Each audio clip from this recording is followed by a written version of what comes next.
Companies don't really know how to act around racially ambiguous people. I mean, like, people don't know how to act around racially ambiguous people. But for makeup companies, it really shows in their foundation shade names. You know, like, take white people, right? Their foundation shade names are really cool. You know, like ivory, porcelain, alabaster. And like darker skinned people of color, it's worse, but it's basically just like every variation of a Starbucks order. And it's like Americano, Frappuccino, Macchiato. And then there are the people in the middle. And you know what my shade name is? Sand.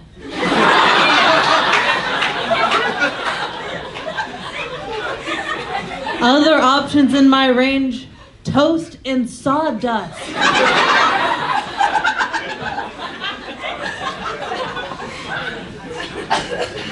So recently I learned that I was actually born the same day that Paul McCartney's wife died. April 17th, it's coming up. And at first I thought this was like a cool thing that connected us. But then I realized that now I can never meet Paul McCartney because like my birthday might come up. And maybe. And I don't want to know what that interaction will look like. Just like, hey, Paul, you know that sad and terribly tragic day where the love of your life was stolen from you forever? I celebrate that day every year. Cake and everything. And just like, no, look at me in the eyes. Why are you crying? The thing is about it, Paul, I get a wish every single time I blow out the candles. And I never wish for your wife to be alive again. Sorry, that got dark. Lighten it up. You gotta have goals in life. You know, like I'm an Aries, so ambition is my will to live. That's why I actually aspired to be the first person to overdose and die from marijuana. Yeah.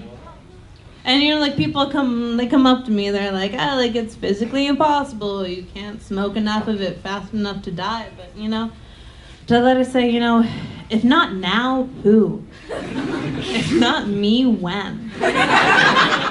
And like granted, like I don't know that much about marijuana, but I think I'm just gonna butt chug it.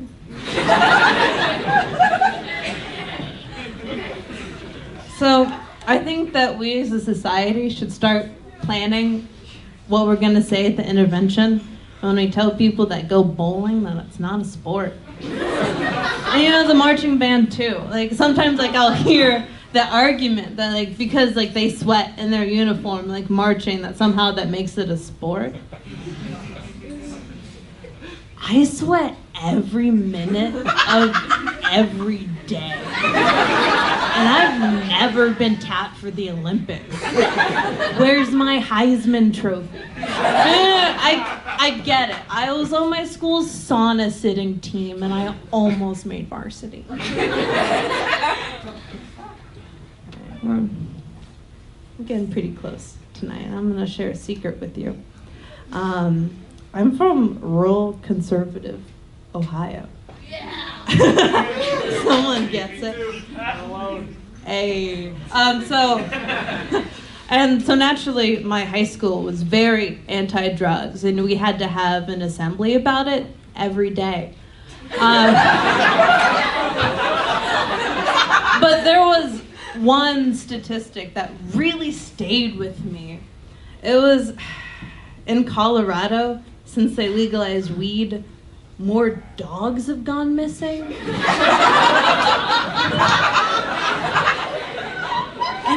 I really don't get how they're connecting the two. You know, like are dogs supposed to be so opposed to weed that they run away?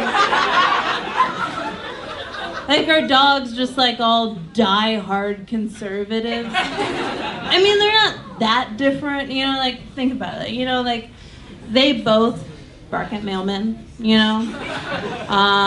They both hump people without permission. And they both lick their own balls. Yeah. Thank you. So up next we have the